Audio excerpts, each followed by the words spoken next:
Assalamualaikum warahmatullahi wabarakatuh. Kembali kita bertemu dalam pembelajaran matematika khusus untuk kelas 8 SMP. Kali ini kita akan membahas beberapa soal terkait persiapan penilaian tengah semester untuk materi teorema Pitagoras dan bangun ruang sisi datar. Soal yang pertama. Luas persegi pada gambar di bawah ini adalah titik-titik satuan luas. Bagian A 12, kemudian B 13, C 14, dan D 15. Ya, sekarang untuk menentukan PQRS, di sini berlaku teorema Pitagoras, kuadrat sisi miring sama dengan jumlah kuadrat sisi-sisi yang lainnya. Di sini ada segitiga siku-siku. Kemudian kuadrat sisi miringnya ini berapa? Kita jumlahkan saja kuadrat sisi lainnya. Di sini sisinya ada 2, berarti perseginya ada 4, 2 kali 2. Kemudian sisinya ada 3, berarti perseginya ada 9.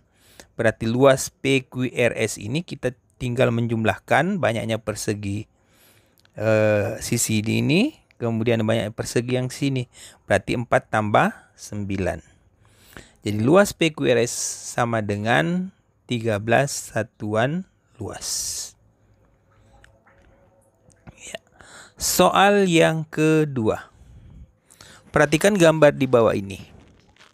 Di sini ada 4 segitiga siku-siku dengan ukuran masing-masing. Dengan menggunakan teorema Pitagoras, pernyataan yang benar kecuali bagian A, B kuadrat sama dengan A kuadrat tambah C kuadrat. Kemudian B, P kuadrat sama dengan Q kuadrat kurang R kuadrat. Kemudian C, Z kuadrat sama dengan X kuadrat kurang Y kuadrat. Dan D, L kuadrat sama dengan K kuadrat tambah M kuadrat. Perlu diingat bahwa sisi miring itu berada di depan sudut siku-siku. Berarti sisi miringnya untuk yang berwarna biru adalah B, yang berwarna merah adalah Q, sisi miring untuk warna kuning adalah X, sisi miring warna hijau adalah M. Perlu diingat bahwa untuk sisi miring itu ditambah. Berarti miring yang lain ditambah. Untuk sisi yang lainnya dikurangi. Jadi untuk segitiga bagian A, di sini opsinya B. Berarti sisi miring. Berarti nanti dijumlah. Berarti A kuadrat tambah C kuadrat. Kemudian untuk option B atau yang segitiga berwarna merah P. Berarti sisi lainnya. Berarti dikurangi. Berarti Q kuadrat dikurangi R kuadrat. Kemudian kuning, Z, berarti sisi lainnya. Berarti miringnya dikurangi X kuadrat dikurang Y kuadrat. Kemudian bagian D atau segitiga warna hijau, L berarti lainnya, berarti dikurangi M kuadrat dikurang K kuadrat. Sekarang kita bandingkan option dengan jawaban. Ternyata yang salah adalah option D. Ini tidak sama. Iya. Sekarang soal yang ketiga. Perhatikan gambar di bawah ini. Di sini ada segitiga. Diketahui segitiga siku-siku RQP dengan panjang PQ 5 cm dan sudut RQP 45 derajat. Panjang PR adalah 5 akar 2 cm, 5 akar 3 cm, 3 akar 5 cm, dan 2 akar 5 cm. Sekarang bagaimana penyelesaiannya? Kita gambar dulu. Kita masukkan yang diketahui, PQ-nya 5, kemudian PR-nya ditanyakan X. Kita lihat perbandingannya, PQ itu berbanding PR sama dengan 1 berbanding akar 2. Jadi di sini 1 dianggap 1 di sini dianggap 1, berarti di sini akar 2. 5 per PR sama dengan 1 berbanding akar 2. 5 berbanding PR, kemudian sama dengan 1 berbanding akar 2. Tinggal kali silang. PR kali 1 PR, kemudian 5 akar 2 sama dengan 5 akar 2. Nah, jadi panjang PR-nya adalah 5 akar 2. Nah, kemudian soal yang keempat. Perhatikan gambar di samping. Panjang PV adalah 13 cm, kemudian 14 cm, 15 cm, 16 cm. Nah, sekarang kita lihat penyelesaiannya. Jadi panjang PV itu adalah di sini akar PR pangkat 2 ditambah dengan RV pangkat 2. PR itu adalah yang ini, PR. Berarti PQ pangkat 2 ditambah QR pangkat 2. Tinggal ditambah dengan RV pangkat 2. Kita peroleh 12 pangkat 2, kemudian QR-nya 3 pangkat 2, RV-nya 4 pangkat 2. Diperoleh 144, 9 tambah 9 tambah 16. Kemudian hasilnya adalah 169. Akar dari 169 13 cm. Jadi panjang PV 13 cm. Sekarang kita lanjut soal yang kelima. Perhatikan tabel berikut. Jadi di sini ada 4 gambar. Ada prisma segitiga, segi 4, 5 dan 6. Masing-masing banyak sisi dan rusuknya. Sebuah prisma mempunyai 12 sisi dan 30 rusuk. Maka alas prisma tersebut adalah berbentuk segi 9, segi 10, segi 11, dan segi 12. Perlu diingat bahwa banyaknya sisi pada prisma N tambah 2. Kemudian banyaknya rusuknya adalah 3 kali N.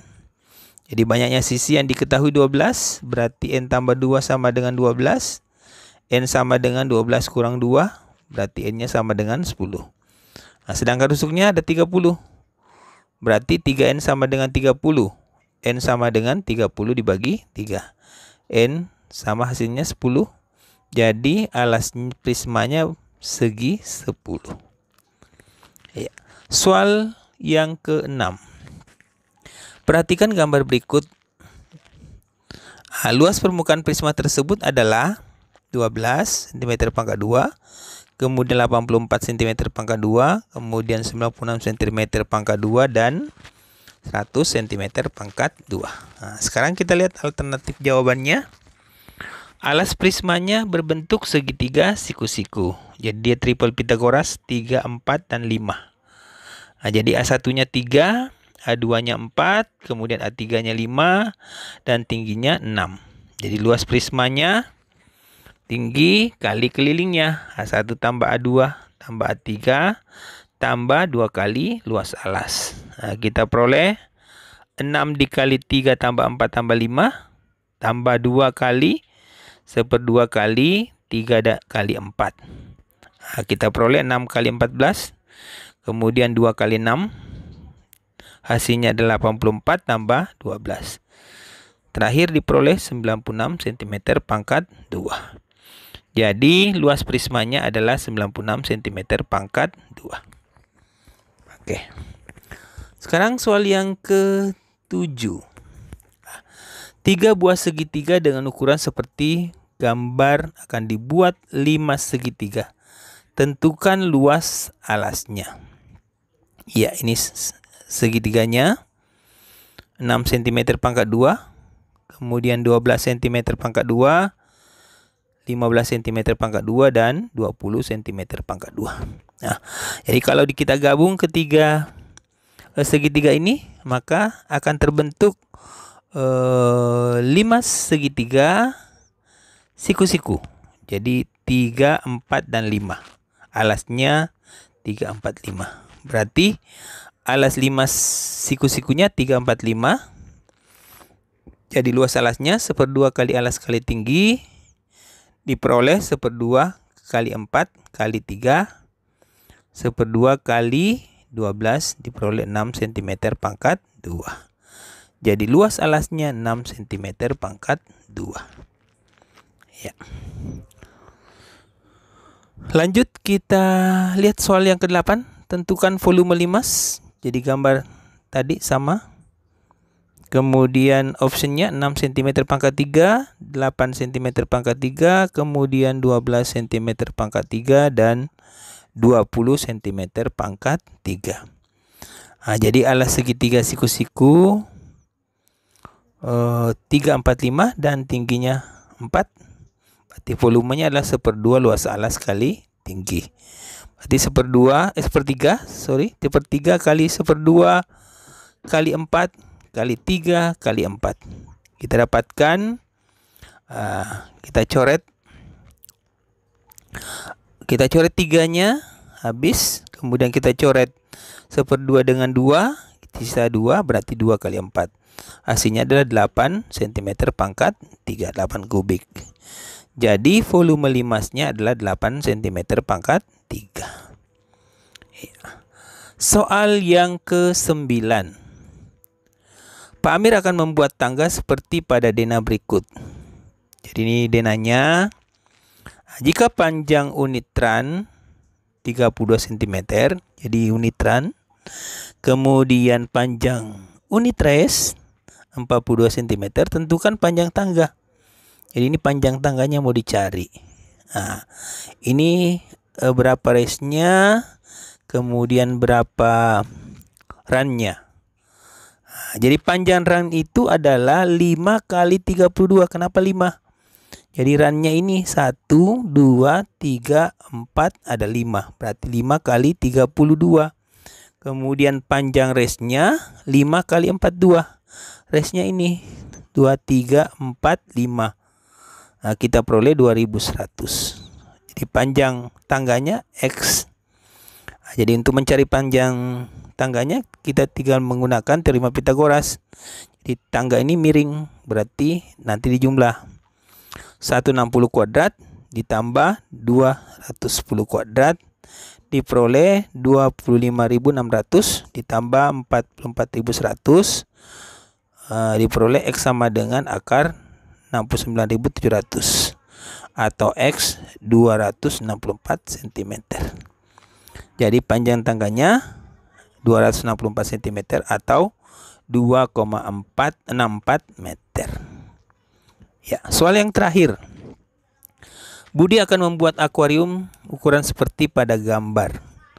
Jadi ini akuariumnya, ada akuarium A, B, dan C dengan ukuran-ukurannya. Manakah akuarium yang paling banyak menggunakan kaca? Jadi kemudian pertanyaan berikutnya, akuarium mana yang volumenya paling besar?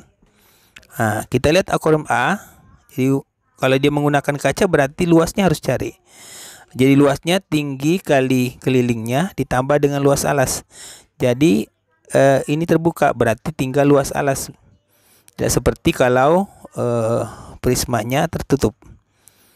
Kita peroleh 5 kali 30 tambah 30 tambah 40 tambah 40 tambah 30 kali 40.